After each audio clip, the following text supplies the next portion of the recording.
Well, this morning we are with a PhD student of Debbie Finke's named Leah Gastonguay. You work with a lot of beneficial insects, and it's just not pollinators. We always think of pollinators, but insects are beneficial in other ways too, aren't they? Right, they are. Yeah, we have beneficial insects that provide pest control ecosystem services, so they're feeding on the crop pests that we have. We also have insects that parasitize crop pests by laying their eggs inside of them. So how do we make sure we have the good insects, not the bad insects? So that's a great question. That's kind of what my project is looking at. So agricultural ecosystems don't always have the right kind of habitat or food resources for beneficial insects. So what I'm trying to see is if we can attract them to our crops by incorporating some diverse plantings to provide food through nectar and pollen, and just nesting habitat for them. So they need a good home too, don't they? Yes, they need a home. They need a place to kind of escape, and rest and, overwinter. First thing we want to do in the fall is clean everything up. And there goes our overwintering. Yes, it's great to just leave your leaves or any decaying plant matter or seed heads, stems, wood until late spring the following year, because we have a lot of beneficial insects that nest in leaves, wood, stems, seed heads, all of those things. So if you're throwing those away, you're throwing the beneficial insects away. And here we are in mid-September, and this is when a lot of them are starting to get ready for next year. Yes. So let's talk about your project. You've got peppers, and you have inundated us with peppers this summer. Yep, we have 280 mini bell pepper plants, and we've produced over 400 pounds, I think closer to 500 pounds now, of peppers in the last 3 months. So it's been very successful. Yeah, peppers are the second most common specialty crop grown in Missouri. That's kind of one of the reasons why I chose them for this project, because it has huge implications for Missouri farmers and consumers if we're figuring out how to maximize insect pollination and pest control on these crops. And also they're just cute and fun to grow. Yeah, the mini bells are really nice. Yeah, they're mini bells. They're super easy to eat. Yeah, a lot of crops benefit from insect pollination by having more increased fruit set, seed set, and fruit weight and quality.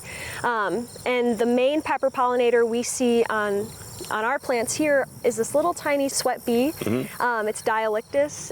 So you planted some cover crop, what we consider cover crops, yes, to help attract these. Yeah, so I planted 3 species of, you can kind of call them cover crops or companion plants. It's sun hemp, sweet alyssum, and buckwheat, and I planted them to try to see if we could attract more beneficial insects to the pepper plants. So in the plots around us, we have those 280 mini bell pepper plants surrounded by the mixtures of 3 different companion plants to see which mixture or which species works the best in attracting beneficials. Because I see the sun hemp's blooming and the buckwheat's about done now, but it was a masses of blooms there for a while, wasn't it? It's probably loaded with different insects. Yes, I don't have any data in right now because we're actually still sampling these plots, but it seems like buckwheat was the most effective at bringing in pollinators and beneficial insects to our plot. I saw everything from ladybugs to monarchs to bees to flies to beetles. Everybody loved the buckwheat flowers. So that was really cool to see. But kind of the reason why I chose these 3 different plants is because they're sort of complementary, where they're flowering at different times of the year. So sun hemp, you can see, is a late flowering plant. Sweet alyssum and buckwheat are more early summer, midsummer kind of flowers. So. And different types of flowers will attract different insects, won't it? Yeah, when we're trying to attract beneficial insects, we want to go for diversity because we want to attract a wider range of insects that use different kinds of flowers or have different criteria for the flowers that they're trying to take pollen and nectar from. So that was kind of the idea there. These are all very different plants. And we think of bees and butterflies doing the pollination, but it's other creatures too, isn't it? Yeah, there's bugs. Well, we call it bugs. Right, there's so many insects that pollinate. Any insect that's feeding on a flower and moving pollen from one flower to another is pollinating. So we have these really cool pollinating flies that we call syrphid flies or hover flies that do a lot of pollination. We have pollinating beetles, we have bugs. Again, we can also have some insects that carry diseases that Yeah. that the other ones could attack too. Yeah, so that's another part of this project, is trying to understand if we can attract insect natural enemies, which are those insects that combat crop pests, with those flowering companion plants. So we have insects like aphids that feed on the pepper plants and kind of spread disease and just kind of can cause problems for farmers. So the idea is, can we bring in more beneficial insects with these flowering plants that will maybe eat the aphids or help suppress their populations and reduce the amount of herbicide or pesticides that we need to use to combat them. Because I've had friends with great intentions. They start seeing some insects on their vegetables, so they want to go spray. Yeah, exactly. And you better know what you have, don't you? Right, and a lot of pesticides are like broad spectrum, like they're going to kill even the beneficial insects. And so that kind of sometimes makes your problem worse, because now you've just killed the insects that could potentially provide pest control for you, and you're probably going to get those pests back. Syrphid fly, a lot of people would probably want to spray it and kill it. Right, a lot of people think it's a bee or a wasp because it's black and yellow like a bee or a wasp, but it doesn't sting and it just drinks nectar. And in its larval form, when it's young, it actually eats a ton of aphids and other kind of fleshy insect pests. Oh, wow. So it's super beneficial. It's great to have around. Yeah, I had a friend, he said, I sprayed my garden because I saw these insects. They had these really lacy wings.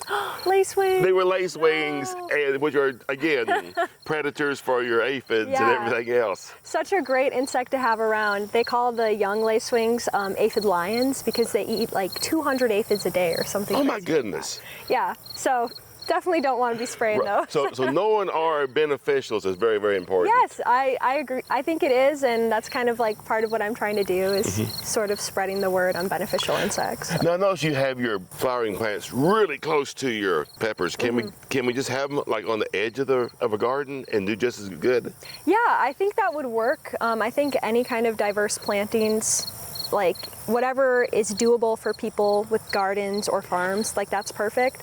Just for this research, we really wanted to figure out what species of companion plant and what mixture was best at attracting beneficial insects to the pepper plants. So we kind of scooched them together. Really But it had no choice. Right, it's like we need to see what these plants are doing right here, Because on larger fields, because you've done some work on refuges. Yeah. Where on larger fields, you can just have an area, this is your refuge for your insects. Right, and that works too. Some of our other research, we're trying to understand if the refuge habitat around, agricultural fields, if you move further into the field away from the refuge, if that kind of reduces the effect of the beneficial insects. Does it? We don't know. Oh, but you're finding out. Still got the data, yes. All right. This is funded by SARE. It's the Sustainable Agriculture Research Education Grant. And they gave me funding to do this project, which has been amazing. Part of the funding was that I bought these trail cameras to try to monitor insect visitation to the pepper flowers. Because in the past we've done similar experiments like this, and the way that we sample for insects is we watch a pepper plant and then we just wait until we see a pollinator and we write it down. So it's kind of a time, it's just really impractical ways of sampling, and you don't get a lot of data that way. So now we have trail cameras set up about 3 feet away from the plants that are just recording for any kind of insect visitation to the plant. So that's really cool. That's gonna hopefully supplement the amount of insect observations we have. And they're set up, they're just kind of hiding. So. And that's just 24 hours a day that they can come. Yeah, and so, I had 5 undergraduate students, and we would spend 3 minutes at each pepper plant just watching for any kind of insect visitation to the flowers, and then also looking at all of the leaves to check for insects. And that was working, but it's like I said, it's really takes a lot of time and a lot of labor, so the trail cameras are helping with that. Well, this has been great, Leah, and the best on your research. This is a developing project, isn't it? And it has all good research. It keeps building and building. So the take home right now is make sure you have those flowering plants around your garden.